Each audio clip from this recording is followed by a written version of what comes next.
Hey there everybody, hope your day is going well. Jacarried Old School Gaming here, and welcome back to another Thoughtful Thursday. This time, getting into the spin-off, the SAO alternative gun Gale online. Wow, it is quite fun, and one thing I actually didn't realize, maybe I just wasn't paying enough attention until doing my research, is that Reiki Kawahara didn't actually write it. He gave his thumbs up and he's like, hey, yeah, it's my universe, but you can tell your own story. And yeah, even though like the main SAO characters don't get any time here, I mean technically it was Xenon's game first, so I just decided, hell, why not wear this shirt? And okay, so it was the stories for Gun Gale Online, and oddly enough, there are a couple other spin-offs, but I guess those are just too slow to, I guess, like have viability according to certain people, because it's like slower paced slice of life type of thing. I mean, personally, I do enjoy a good slice of life story, and I'm watching a few right now. But I mean, it was actually, but for Gun Gale Online. Yeah, it was actually written by, Keiichi Sugsawa. Or, wait, what the hell? Did I write that name down right? Okay, I wrote the name down right, but at least in Romanji it looks really weird. Sugsawa? I really hope I pronounced that right. I'm sorry if I didn't, but okay, the illustrations were done by, it's Kohaku Kuroboshi, and, it wasn't written by Reiki Kawahara, so that explains why it has such a different feel than the harem focus of Sword Art Online. And, this first season was made separately from A1 Studios. It was a studio called 3HZ. And then there was a merger later on where 3HZ was essentially absorbed into A1 Studios, and that became that was essentially who ran the second season. But even still, it was the same exact cast and crew behind the scenes, just as a different company name from 3HZ. Now, wow, okay, so the opening credits theme is Ryusei by Aoi. Wow, another lovely song. And it kind of shows Karen in the real world kind of transitioning into Len as she seeks to kind of temporarily escape into another world. And settling on GGO, and she, meets plenty of people such as Pitohui, M, Fuka, even Eva from Shink Team, and hell, even a handful of other people that get, quick little 1 second notices, which isn't much, but I mean, hell, even in such a fast-paced environment, Len just becomes the pink speed demon going off into the game and fighting. Yeah, with her little pink P90, which of course, I mean, hell, I immediately would recognize a P90 thanks to Stargate. Now, the ending credits theme is, the song itself is To See the Future by Haruka Tamatsu, and this ending shows both Karen and Len doing the same pose but kind of separated in the middle, who's on top, or whose face is shown, whose legs are shown, just swap. And it's kind of like they are the same person, but there is a separation, unlike Kirito. It's like he is one and the same with his avatars. Yeah, but it does show that Karen essentially embraces her role as, or rather her extra personality as Len, but there is still enough of a difference, between the real world and the virtual world that, she does keep them separate. Now, as for the voice actors, for a while I was a little confused, because just so wait, the one who plays, who plays Karen is also the same one who plays Len. It's the same voice, just a different tone. And yes, through my research, they were essentially told, hey, this is your personality when you're playing this, but in the different world, you become a different person. So treat the avatar that you're playing as a mask, and then speak through that mask. which is actually quite something, and quite showing of the skill of at least these voice actors. I can't really say all voice actors because, well, honestly, some maybe not in this series, but some voice actors out there do kind of just suck at their job. Speaking of, there's Karen and Len, who, well, voiced by Reba Burr? I'm going to say Reba. Yeah, Reba Burr. And then there's, well, in the real world, there's Miyu, and then, what the hell is Fukazero? Fuka! Just plain Fuka. Yeah, plain Fuka in the virtual, and, yeah, so there's Miyu and Fuka, who are both voiced by Faye Mata. Or is it supposed to be Mata? Mata? T's not a vowel, yet somehow it gets treated as one sometimes. Okay, so there's Elsa Kenzaki, or Pita Hui, in the virtual world, voiced by Allegra Clark. Then there's the erratic Masayuki, and then in game, a very stoic and stone-faced M, voiced by Ray Chase. And then the whole gymnastics team, because there's quite a few. Because Karen calls them a bunch of Amazons in GGO, which kind of tracks. I mean, there is, Saki, the team leader, boss, Eva, and voiced by Cindy Robinson. Then there is Mo, or Anna, who is voiced by Xanthi Hyun. I think I've said your name once before in another role, which would have shown up with your name, but yeah, I really hope I can pronounce your name right. If not, someone put the pronunciation in the comments. That'd be great. Yeah, then there's Kana, who becomes Sophie, voiced by Wendy Lee. Then let's see who else is there. Risa, who becomes Tanya, voiced by Morgan Berry.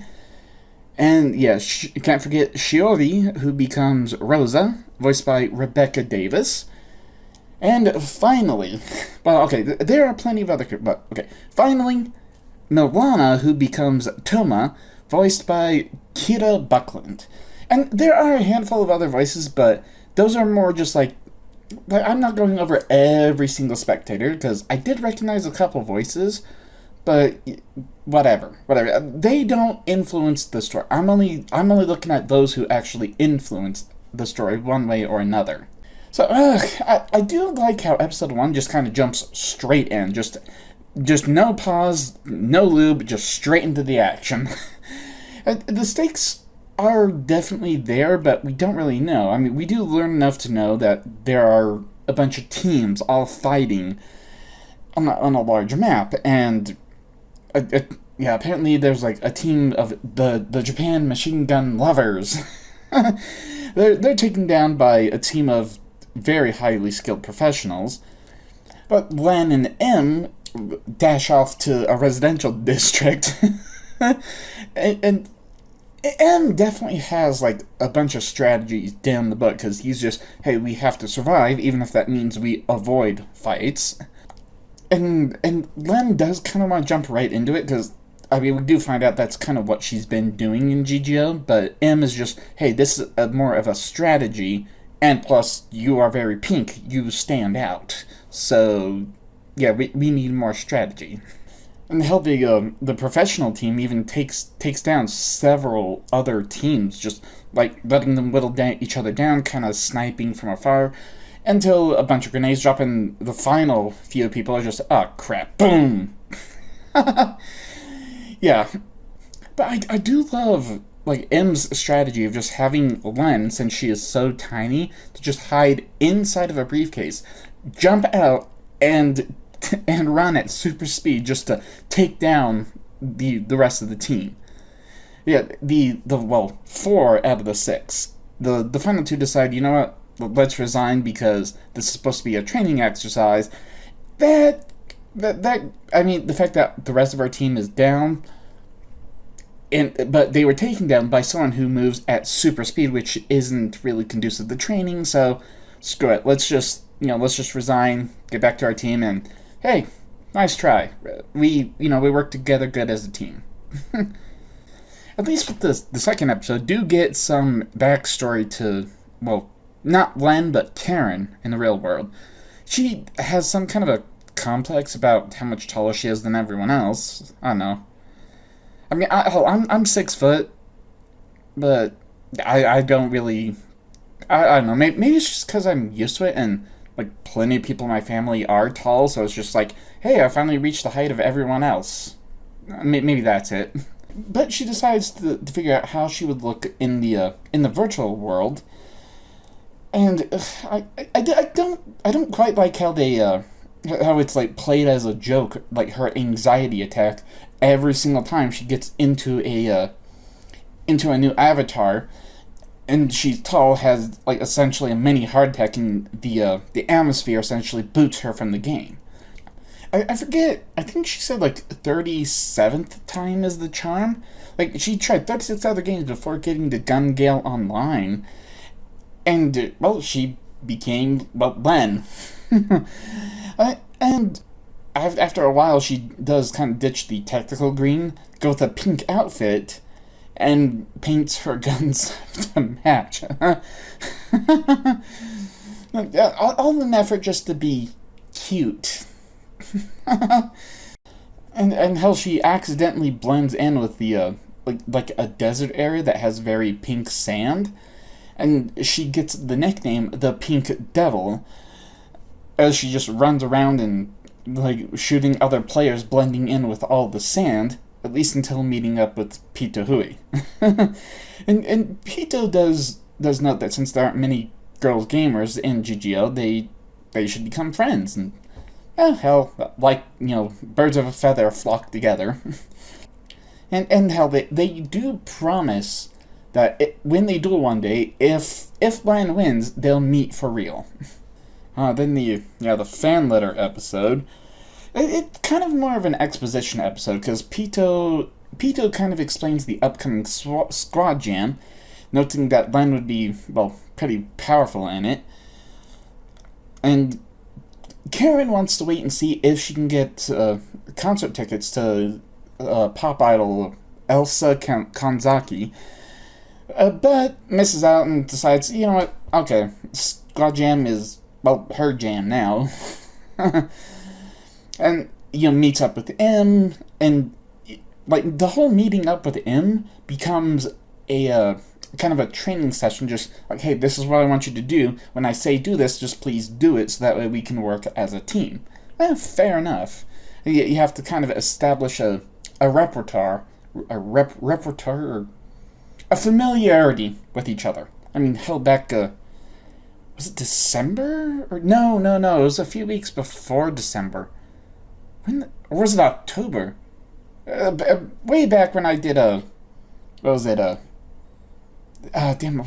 Gears of War Reloaded with Chaz streams, there was definitely a familiarity before jumping in, because it's just like, okay, let's, I mean, it's kind of simple, just point, shoot, and chainsaw the grubs apart, but yeah, it's definitely understandable that there needs to be a familiarity before just jumping into a team, because otherwise it's just like, oh, wait, hold on, why do you want me to do that? No, it's like, hey, do this, please. Yeah, but the namesake of the episode is when Karen sends a fan letter off to Elsa, and asking if maybe she could hold a larger venue. and hell, even thanks her for her music, because it helps her move through the troubles of life, and I can definitely relate to that. There were some definitely some dark times in my past where it's like music definitely absolutely helped. So the death game episode. Okay, skipping back past, or skipping forward past what episode 1 already showed, Len and M get ambushed by the Memento Mori team, who are using hovercraft to go over the lake. Hell, even M manages to pull out this gigantic shield and starts the sniping, but he doesn't create bullet lines because he doesn't put his finger on the trigger until he's like squeezing the trigger. So it's just like instant and boom, there's no bullet line. Then again, it was already established through the Sword Art Online part of, well, Gun Gale Online, that a sniper's first shot never creates a bullet line. But now it does. I think there might have been I'm not sure if it's an anime side issue or if it was in the books that way. But yeah, it was supposed to be that a sniper's first bullet doesn't create a bullet line. And even as, because M does a good job of taking down the team on the hovercraft, but as the scan is happening, another hail of bullets starts coming in. Both, Len gets hit hard and gets hit in the leg, but they do manage to escape, and wouldn't you know it, it's the Shink team. And how they do manage to escape, but then for some reason, M pulls his pistol on Len and tries to fire. But Len is clever enough to switch his safety on and demand an answer, and M breaks down just like bawling, "Oh, please don't kill me!" And even Len's face is just, huh? Like, what the hell is happening? And M says that if he dies in the game, then Peter will kill him in real life. And Len just, maybe in slightly more words, tells him to go kick rocks, because she'll take care of everything in the episode aptly titled, "Leave the Last Battle to Me."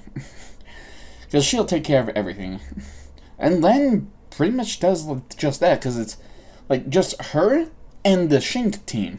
She does manage to start taking out the opposing team members one at a time. Like, at first she does take out one, and then, like, tries to run away, tries to keep her distance, but then realizes she doesn't need to run away. She needs to, like, get in close, because that is exactly...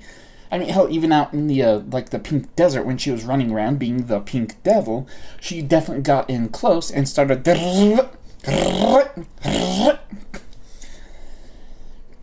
And she decides that's exactly what she needs to do. And she even has like some kind of existential crisis, having like P-chan actually, it gets a voice and starts talking to her. And hell, even at the end, M does finally find his balls and lend some support sniping. And hell, hits a grenade on someone's waist, which causes it to explode. And, like, in the final moments, he does take down the Shink sniper from a distance and, like, almost gets hit himself, but he was wearing his backpack on his front, which helped protect him. and then it turns out that the Shink...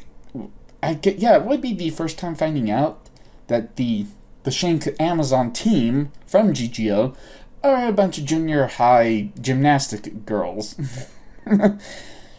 and hell, even... Well, okay, technically we already saw that, but we didn't get an explanation until this episode.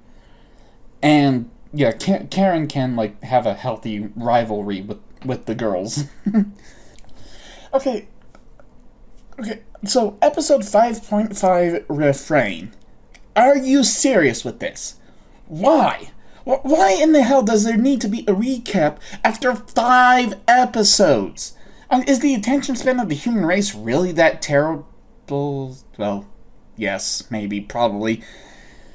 I've said it before. I'll say it here, and I'll say it many more times after this, I'm sure. We do not need a recap episode in the middle of a season. We've seen everything that has happened up to this point. We do not need a recap retelling us what just happened. The other thing I've said before is that a recap episode at the beginning of a sequel season is perfectly fine. Because not everyone has the time to watch everything that has happened especially given how, like, some seasons can have multi-year gaps in between. So yeah. Having, well, given that this is season 1, doesn't count. But, like, if season 2 wanted to have a recap episode right at the beginning, that would be fine. Especially because there was a few year gap between seasons 1 and 2, and an even longer gap, and counting, to a potential 2 and 3. But, yeah, I'm not going to, like, what could be for season 3 later.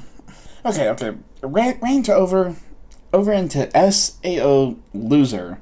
Because the aftermath is the aftermath of the squad jam is something, because Len, and by extension Karen, has become something of a celebrity. I mean, hell, the real-life Shink squad is having tea and cookies at Karen's place, and Karen meets up with her friend Miu again, and things kind of just go, like, Karen talks about, like, how it was to, like, be in the game and whatnot, and at least until she gets home, and the real world M, or Masayuki, it begs to help save Pito, because apparently, like, Pito was a beta tester for Sword Art Online, but missed the full release of the game because she had some other obligation. And she was super distraught about not being able to go into a game with real life or death experiences, and she really wanted to do that. She wanted to experience, which, I don't know, I think Asuna and Kirito might have something to say to her about that kind of experience and what it does to you. And Masayuki essentially begs Karen to enter the second squad jam, but on a different team, in order to save Pito, because Pito and Len made a pact that when they duel, if Len wins, then they can meet up for real in the real world. And M is worried that if, like, Pito is so obsessed with, like, real world consequences from a game that he's convinced if she dies in the game, she will essentially leave the Earth permanently. Hell, at least Karen has a friend in Muse who can join the game.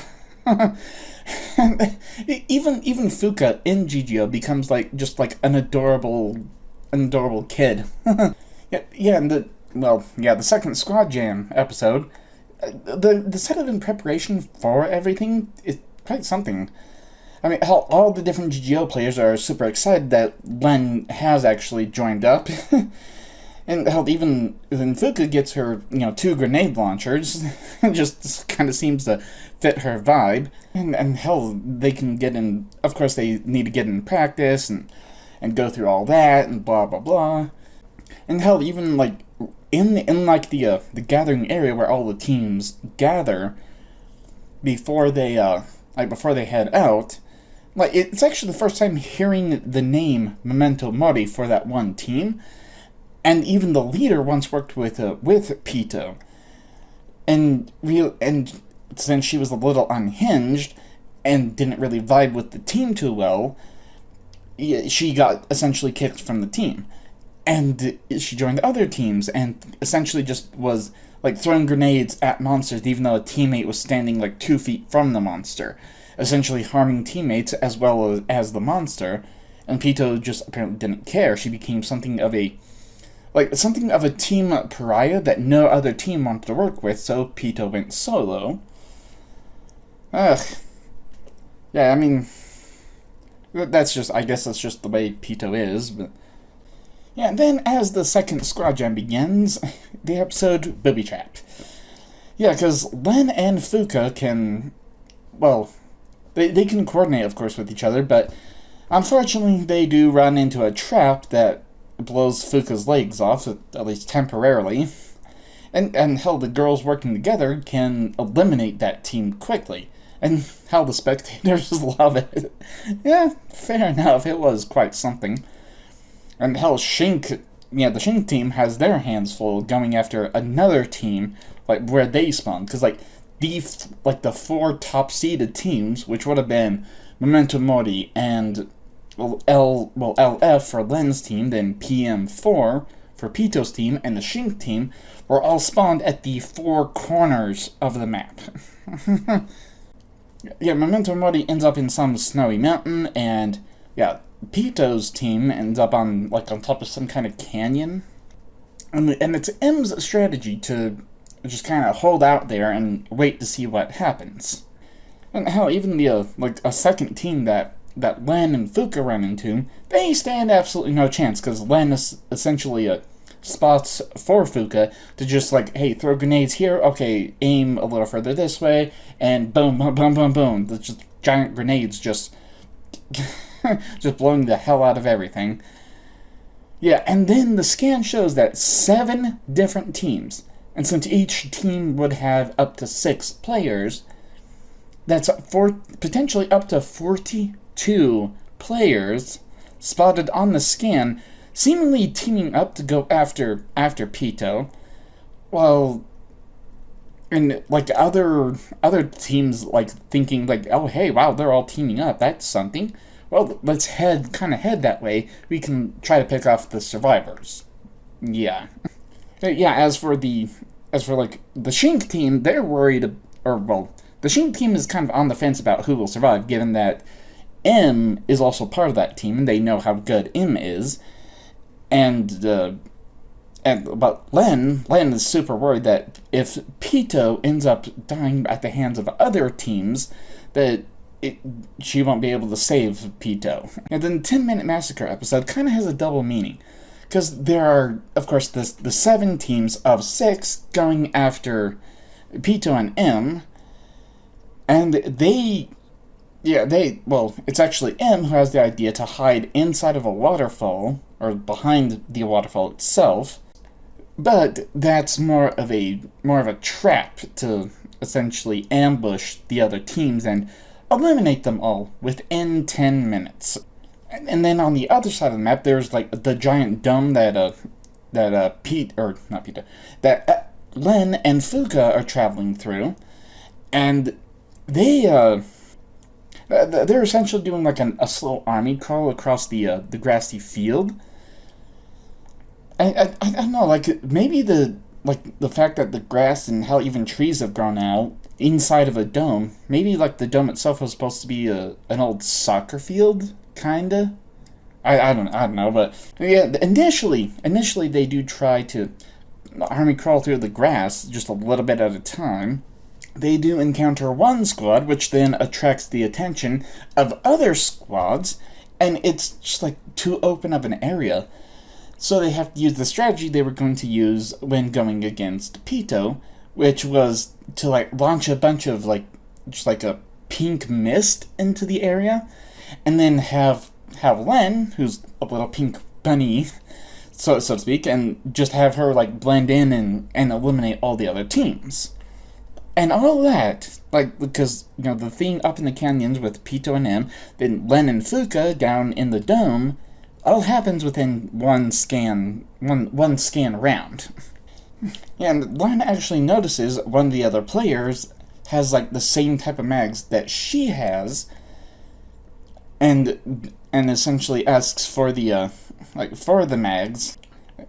But there's a really long negotiation, which Memento Mori uses to ambush them. But they do get saved, but Len and Fuka do get saved by Shink. and hell, it's Len convinces the boss Eva to team up and go after Pito and M to essentially try and save Pito. And the focus kind of changes to Shink at the start, because they try to dodge M's no-line sniping, because they start running and then change of direction every 3 seconds. Yeah, and never stand still for more than 2 seconds. Oh no, it's actually who was it? It was Sophie volunteers to sacrifice herself, and that way her body becomes an immortal object for a while, as a stabilizer for a giant anti-tank rifle to essentially destroy M's shield. And there was a quick flashback that they got the anti-tank rifle with help from Xenon. And all this is part of a plan for a pincer attack, so Len can essentially flank Pito and then eliminate her.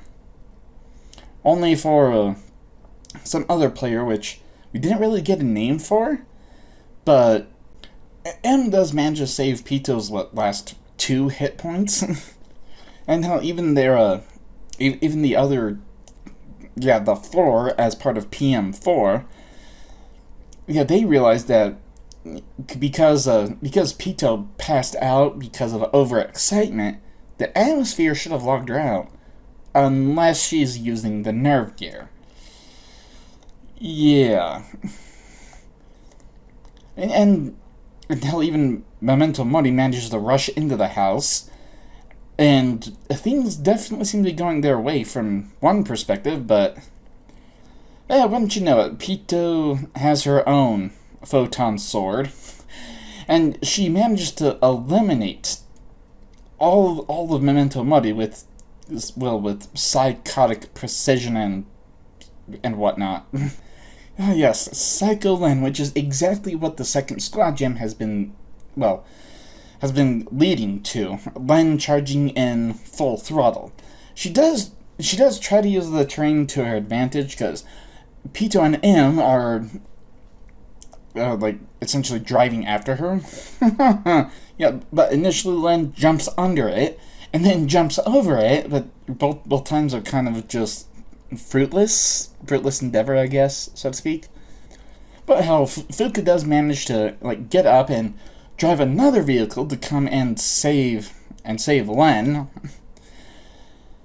And I have to say, the animation of the the 2 vehicles colliding together, that had to be one hell of a thing to animate, just to make sure they actually collide. Not 2 drawings going into each other and then out. They have to hit a point, stop, create sparks, and then go out.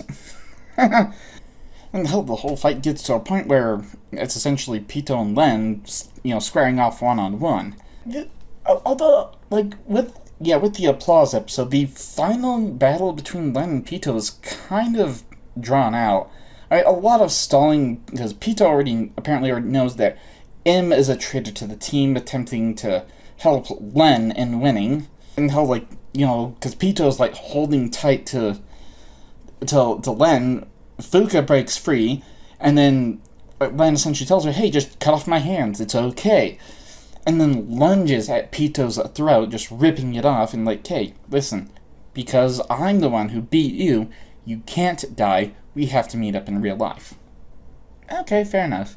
Whereas the end of the overall squad jam was very anticlimactic, because essentially it was Team TS that had been camped in one location from the very start of the game, barely comes in, and after Pito is finally dealt with, it's essentially just Len and Fuka in the middle of that geyser field, and then they get essentially hailed with a rain of bullets just out of nowhere, and Team TS is the winner. And all the spectators are booing, because it's just what the hell? You did nothing all game. You waited until the last 2 other players were still there, and then you eliminated them. What the hell? Because there had been absolutely nothing from TS the entire game. They just essentially camped, hid, and then waited for the final, almost the final results, until they came in last second. But at least that doesn't impact the story too much, and at least that doesn't impact the overall story too much, because Karen and Mew do get to meet up with Masayuki on their way to, see the real world Pito, and this drive along is how Masayuki fell in love with Pito. Apparently he was a pretty chubby guy, but then lost all the weight because essentially Pito was sending him on constant errands every single which way, because he was stalking her. She caught him and essentially punished him and made him a little submissive masochistic boy, which I've said it before. I don't understand the whole point of wanting to be dominated. I mean, I understand like a little bit of like switch back and forth, but I just don't understand the concept of wanting to be dominated because I can't I don't like being dominated. I kind of like being the one dominating, and I can do a little bit of switch every now and again, but I kind of prefer to be the top. Anyway, Karen does figure out that Elsa is the real Pito. Yeah, and it's quite the coincidence, especially given that Karen has always really loved Elsa's music. And hell, at least the two of them, along with all the girls of Shank, they can all be good friends as well as time goes on and the story essentially continues. Now, I actually did not watch this first season when it first came out. For the second season, I did, but for the first season, I was definitely late to the party. But honestly, I am so glad that I caught up with this and even the second season, which the second season I'll be going over next month. And how I laughed I laughed in the second season even more than the first season. And I do like the more like gritty atmosphere for GGO versus SAO. Don't get me wrong, I like them both, but yeah, I just like I wouldn't say which one I like more. To me, they're both part of the theme universe, so they are both equally liked. And hell, there's always a possibility for a third season. And actually, I have already done some research on that. There is enough source material for a third and possibly a fourth season, although that might be stretching it. Maybe wait a little bit before, or hell, by the time the third season actually finishes, there might be enough for a fourth season. But hell, I do understand that there's a lot of complexities with like a new season being greenlit, and then the infinitely more complex part of like all different steps in animation and sound design and all that, and of course trying to get the same voice actors back in and getting them to do the same characters even if they've done other characters since then. Yeah, I can definitely keep an eye out, but honestly, I'm not gonna hold my breath. Hell, at least next month will be the second season, and then I'll move on to, well, what I'm planning to do next, which, it'll be fun. It'll be fun. As for the comments, that's gonna have to wait a little while, because, I mean, I got a notification for, tracking the Otaku Box package. Okay, it's been 11 days, almost 2 weeks, and it only just arrived in LAX. Now, I don't follow weather patterns over the Pacific. Maybe there was some big storm that delayed something getting over, which is a possibility, but yeah, it's usually I would have gotten it by now, but the fact that it's in LAX, it should be at my house within the next couple days. There's no, at least I don't think there's any big storms coming in. Nope, not even a possibility for almost a full week. Well, there's a 24% chance 6 days from now, but I don't really count that. Yeah, because, 24% chance, that's basically nothing. Yes, but I can't go over the comments right now, but, hell, that's the beauty of recording and editing and all that stuff. I can just wait until, well, the time comes. Yeah, I will see you in there whenever that happens for me, and, of course, it'll be just released, well, as it gets scheduled. I will see you there. Thank you so much for watching. Don't forget to smash that like button, subscribe if you haven't, hit that bell so you can always be notified whenever I upload another video. Don't forget to follow me on my other social media, linked down in the description. And as always, have fun.